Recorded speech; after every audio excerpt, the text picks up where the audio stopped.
I have 5 swarm traps full of bees. Now these did not come from swarms that I caught.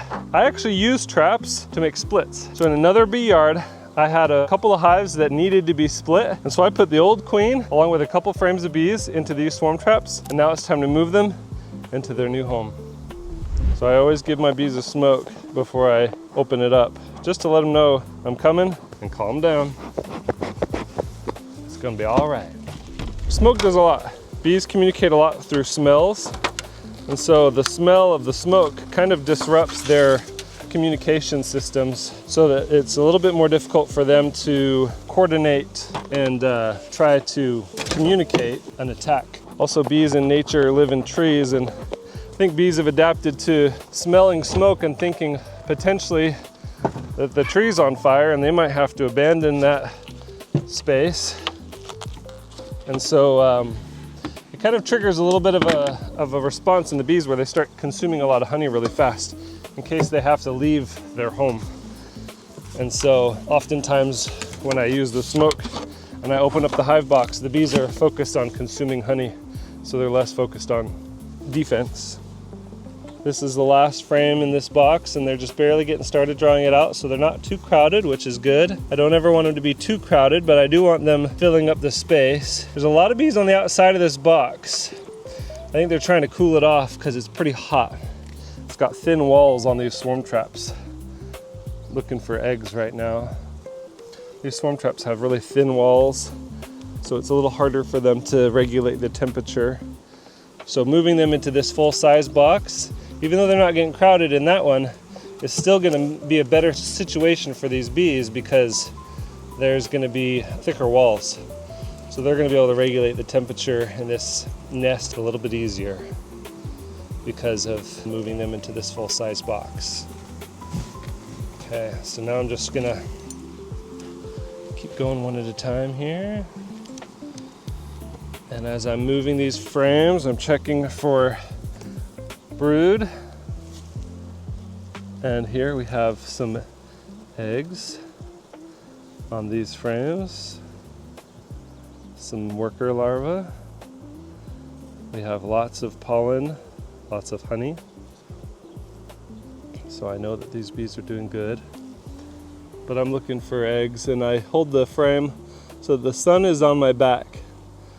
And that way the light of the sun directly illuminates the bottom of the cell, because it gets kind of dark in these cells and sometimes they're covered with bees and it's a little bit difficult to see deep down into those cells if there's an egg or not. And so I have to make sure I can illuminate, and having the sun at my back is the best way to illuminate. I gotta make sure these frames get into this box. So sometimes I'll use my hive tool, handy dandy hive tool, to make sure that I can get the frame to sit in there nice and flush. This frame I can tell just by looking at it from here, it's got a lot of brood on it. That's good. Lots and lots and lots of brood on this frame. This is a really good frame right here. So this is from a split from one of my strongest hives. They were getting ready to swarm anyway. So what I did was I just went ahead and split them before they had a chance to swarm. Whenever I find the queen, I always have to make a really careful mental note of where she is so that I don't accidentally kill her, because I don't want them to raise a new queen. I want them to use this one. Get a shot of that baby worker bee emerging right there. Just barely popping out. That's a brand new adult worker bee. Just barely emerged from the cell. You can see these ones' heads are poking out right here. That's a really good shot right there of that head. Do they eat the wax? They eat the capping. The worker bees eat the cap, and then after they eat the cap, then they emerge. So you can see the little head poking out. This is an adult worker bee. A worker bee goes from egg to adult in 21 days. So seeing the head poking out means that 21 days ago that egg was laid, and now we have an adult worker, and she will live from adult to death 40 days. And a majority of that is spent inside the hive. As soon as they emerge, they clean, they become nurse bees, they build comb. But I've got a lot of bees hatching on this frame. We've got another one right there, his head's poking out. And then we got another one right there, his head is poking out.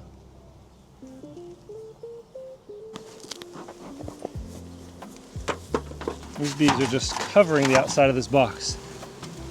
This tells me that conditions on the inside are probably either too crowded or too hot. And they're going outside to try to get a little more protection from the sun and the heat. Like I said before, these boxes are not very thick, so they don't do a very good job of insulating the hive from the heat. That's why I like these insulated hives, because you get a little bit more protection from the heat. They're less prone to overheat if it gets sunny out and chill if it's too cold. But also, it's just crowded.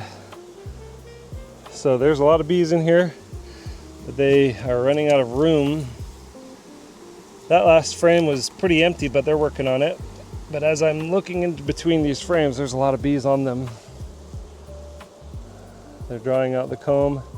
There's honey in these cells, so they're getting plenty of food.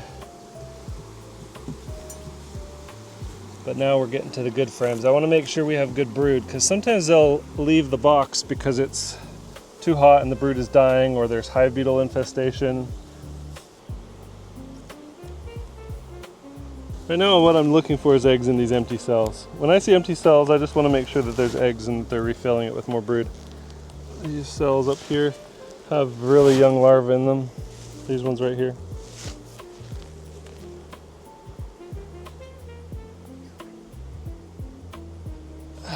So this one also appears to be queenless. What makes you think that? Not a single egg. Not even drone or worker bees? No, there's workers bees, but there's not a single worker egg. I'm not seeing any eggs at all. So I don't think we have a queen in this swarm here. Which just means that they failed to... A lot of these were splits that I made, and I put virgin queens into these splits and brought them over here, and somewhere along the process the queen died. Sometimes when a hive with a virgin queen is disrupted, sometimes the worker bees will kill her. And so it's possible that in the transportation of the bees from there to here, they killed her. It is also possible that she went out on her mating flights and got eaten by a bird, or got lost and didn't make it home. That also can happen. So it looks like they failed to raise a mated queen. All right, that's two good, two bad so far. I've got one more. This is the last box that I'm going to be opening up today and transporting into a full hive box. I'm hopeful that this one has a queen, because if this one has a queen, then I can combine some of those weaker ones with this one. Nothing yet. And now on each one of these splits, I gave them a couple of frames of brood, a couple of frames of bees, and a couple of new frames so that they had some room to grow, so they wouldn't get too crowded too quick. Oh, this is good. Take a look at this frame and tell me what you see. What do you notice on this frame? Eggs. We got brood, a lot of honey, a lot of pollen, a lot of brood, a lot of bees. Okay, this one has a good queen on it, a really good queen in it. So what I'm going to do is go ahead and add some of those other frames from the hives that do not have queens into this box, because they have good frames, they just don't have a good queen. So I don't want to lose those frames. Okay, so as I said, two of those splits that I made failed. I do not have mated queens in them, but I've got a bunch of frames of honey and pollen, good food material, good frames. I don't want to lose that. So I'm just going ahead and adding it into this really strong colony right here that's got a lot of worker brood and a lot of bees. So they're combining right now, and that's going to be really good for them. Well, the two that are queenless don't have a queen, so they're gonna put up less of a fight than the bees that own a queen, right? So they're not gonna fight very much. They might resist initially for a little while, but they'll become quite friends, I think. Just got to give them some time. There's not very many of the queenless bees anyway, so I'm not worried about them killing my good queen, since the colony is strong And these bees that I've added are relatively very, very weak. I'm going to throw the lid back on. And that's it for the 5 hives, or the 5 swarm traps full of bees. 3 of them had queens, 2 of them did not. I combined the 2 that did not with this hive right here. And the 3 that have queens all have really good brood patterns, lots of brood. This one's definitely going to be the strongest of the 3 now, especially since I've combined it with the other 2 that died. So you'll see a lot more activity here. What did you do to requeen it?